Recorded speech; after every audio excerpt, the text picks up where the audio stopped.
الذین یاکلون الربا، اب ربا کا مسئلہ شروع ہو رہا ہے، جو سود کھاتے ہیں۔ وجہ کیا ہے؟ اصل مسئلہ ہے اس سرپلس ویلیو کا۔ آپ کا کوئی شغل ہے، آپ کی ملازمت ہے، آپ کما رہے ہیں، آپ کا خرچ پورا ہو رہا ہے، کچھ بچت بھی ہو رہی ہے۔ اب اس بچت کا اصل مصرف کیا ہے؟ یسألونک ماذا ينفقون قل العفو۔ اصل راستہ تو یہ ہے کہ اس کو دے دو اللہ کی راہ میں، یا محتاجوں کو یا اللہ کے دین کو۔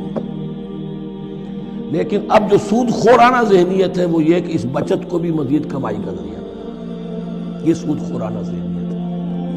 لہذا اصل میں سود خوری انفاق کا کی ضد ہے، اور یہ عقدہ مجھ پر کھلا جبکہ القرآن یفسر بعضہ بعضا، اس اصول کے تحت جب سورہ روم کی آیات کا میں نے مطالعہ کیا، وہاں یہی شکل آپ کو نظر آئے گی کہ ان دونوں کو مقابلے میں لایا گیا ہے۔ اللہ کی رضا جوئی کے لیے انفاق اور ربا، سود پر رقم دینا۔ وما آتیتم من ربا لیربو فی اموال الناس فلا یربو عند اللہ، جو کچھ تم دیتے ہو سود پر کہ وہ بڑھے لوگوں کے مال میں، محنت وہ کر رہا ہے اور آپ اس کی کمائی میں سے آپ وصول کر رہے ہیں اپنے اس سرمائے کی وجہ سے۔ تو یہ گویا کہ آپ کا مال اس کے مال میں اس کی محنت سے بڑھ رہا ہے۔ الذی ما آتیتم من ربا لیربو فی اموال الناس فلا یربو عند اللہ، اللہ کے ہاں بڑھوتری نہیں ہوتی۔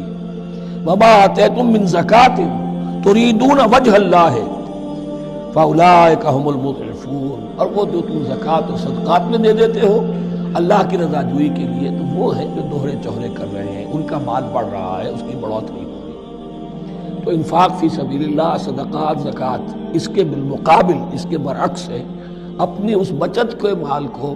اور آپ کو معلوم ہے آج کی بینکنگ سسٹم کا سب سے زیادہ زور بچت کی اسکیم، اور یہ سب کا سب جو ہے در حقیقت saving bank, saving account, save کرو، لیکن سیو کرو مزید کمانے کے لیے۔ سیو جو ہے اس لیے نہیں ہے کہ اپنا پیٹ کاٹو اور غرباء کو دو، اپنا سٹینڈرڈ آف لیونگ کم کرو اور اللہ کے دین کے لیے خرچ کرو، یہ نہیں، بلکہ اس لیے کہ وہ جو تم بچاؤ وہ ہمیں دو، تاکہ وہ ہم سود پر زیادہ رقم، زیادہ شرح سود پر دوسروں کو دے اور تھوڑا شرح سود تمہیں دے دے۔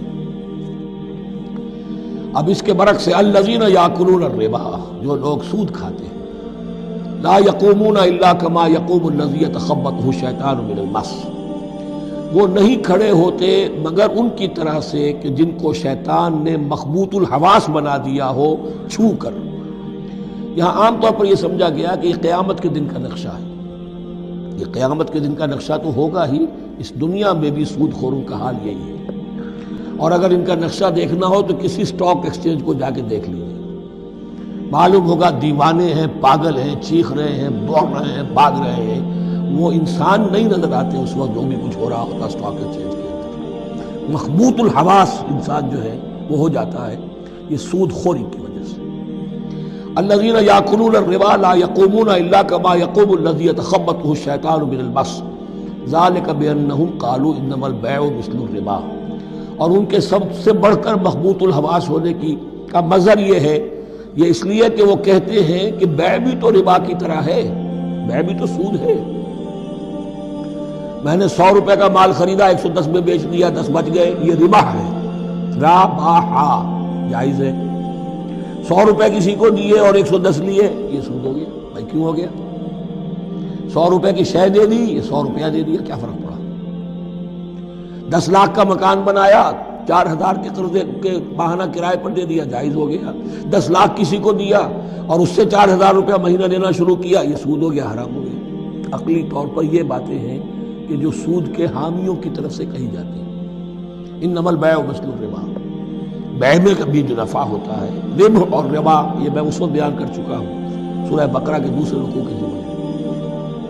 تو یہ جان لیجئے کہ اس ظاہری سی مناسبت کی وجہ سے ان کا مخبوط الحواس لوگ جو ہیں وہ اس دونوں کے اندر کوئی فرق محسوس نہیں کرتے۔ یہاں اللہ تعالیٰ نے ان کے قول کا عقلی جواب نہیں دیا، بلکہ جواب کیا دیا؟ احل اللہ البیع وحرم الربا، اللہ نے بیع کو حلال قرار دیا ہے اور ربا کو حرام قرار دیا ہے۔ اب تم بات یہ کرو، اللہ کو مانتے ہو یا نہیں؟ رسول کو مانتے ہو یا نہیں؟ قرآن کو مانتے ہو کہ نہیں؟ یا اپنی عقل کو مانتے ہو؟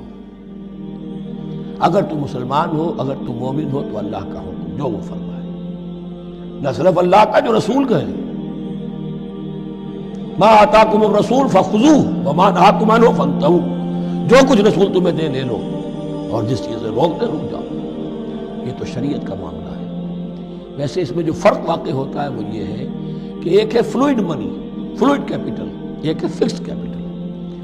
مکان 10 لاکھ کا ہے، لیکن مکان سے جو شخص رہ رہا فائدہ کیا اٹھائے گا؟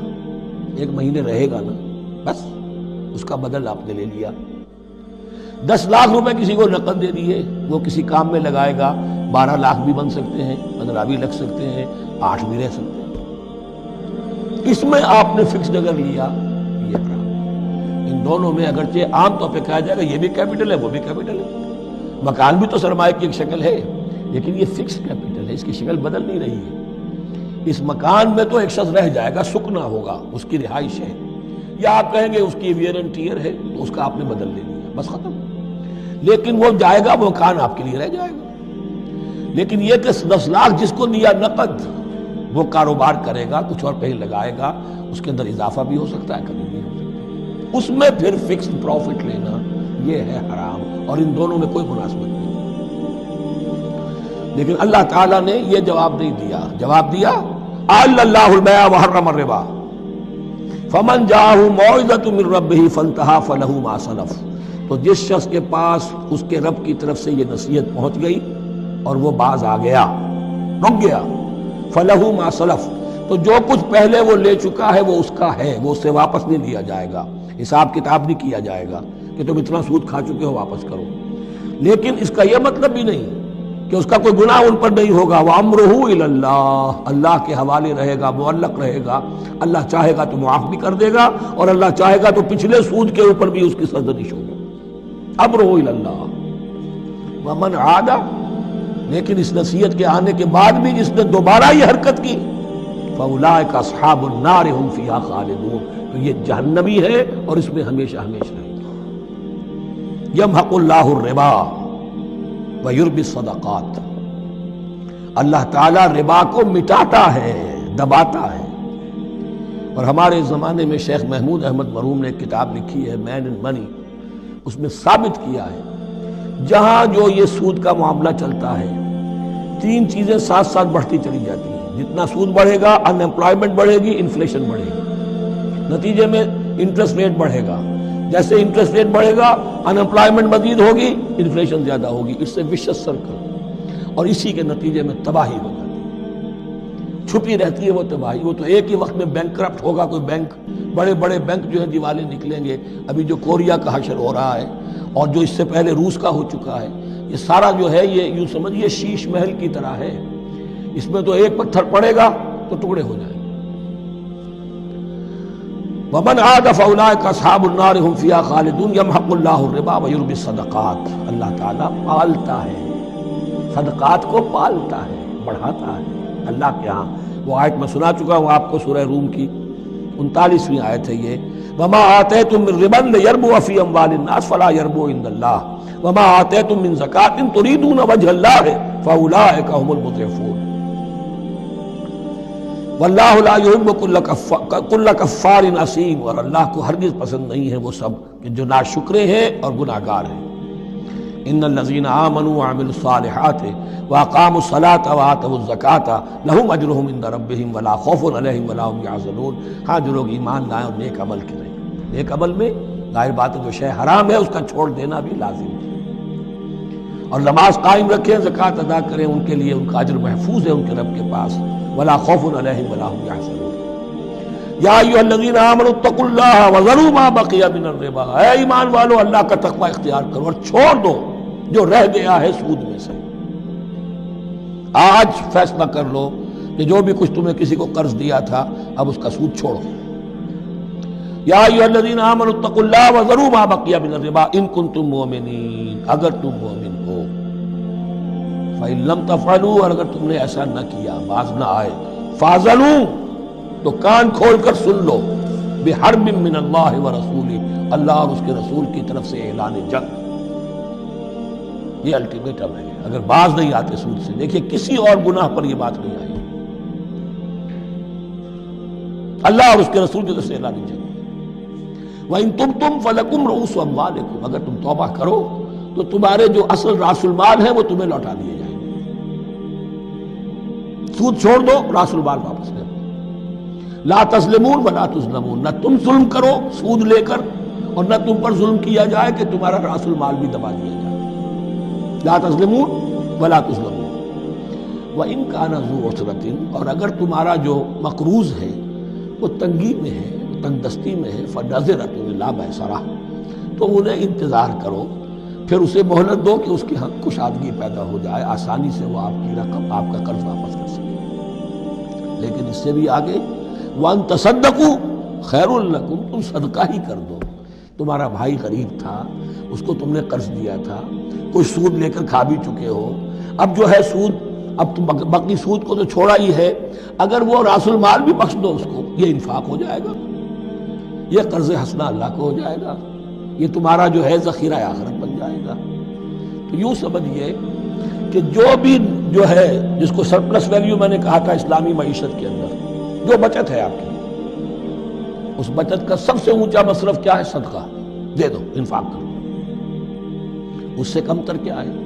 قرض حسنہ، قرض دے دو کسی کو تاکہ وہ اپنی ضرورت چلا لے، اس کا کاروبار رکا ہوا تھا وہ چل پڑے گا اور تمہیں پھر وہ اپنی اصل رقم واپس کر دے گا۔ یہ قرض حسنہ اس سے کم تر درجہ ہے۔ تیسرا درجہ ایک اور بھی ہے جو جائز تو ہے مکروہ، پسندیدہ نہیں ہے۔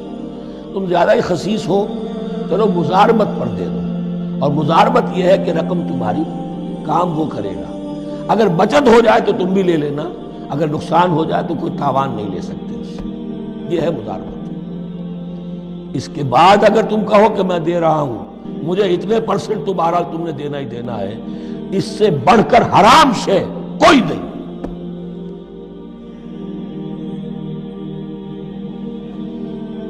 وَإِن كَانَ ذُو عُسْرَةٍ فَنَظِرَةٌ إِلَىٰ مَيْسَرَةٍ، تو اگر وہ ہے مقروض تمہارا، وہ تنگی میں ہے، پھر انتظار کرو، اسے مہلت دو اس کی کشائش تک۔ وَأَن تَصَدَّقُوا خَيْرٌ لَكُمْ، اور اگر تم صدقہ ہی کر دو، خیرات کر دو، دے دو، بخش دو، وہ تمہارے لیے بہتر ہوگا، ان کنتم تعلمون، اگر تم جانتے ہو، اگر وہ حکمت تمہارے اندر آ گئی ہے، اگر تم اولو الالباب ہو، اگر تم سمجھدار ہو، تو جو کچھ تمہیں بچت اس سے ہوگی، جو اللہ کے ہاں اجر و ثواب ملے گا، وہ تمہیں یہ رقم واپس لے کر جو ہے اس سے کیا مل جائے گا۔ وَاتَّقُوا يَوْمًا تُرْجَعُونَ فِيهِ إِلَى اللَّهِ، یہ آیت آخری آیت ہے قرآن کی نزول کے اعتبار سے۔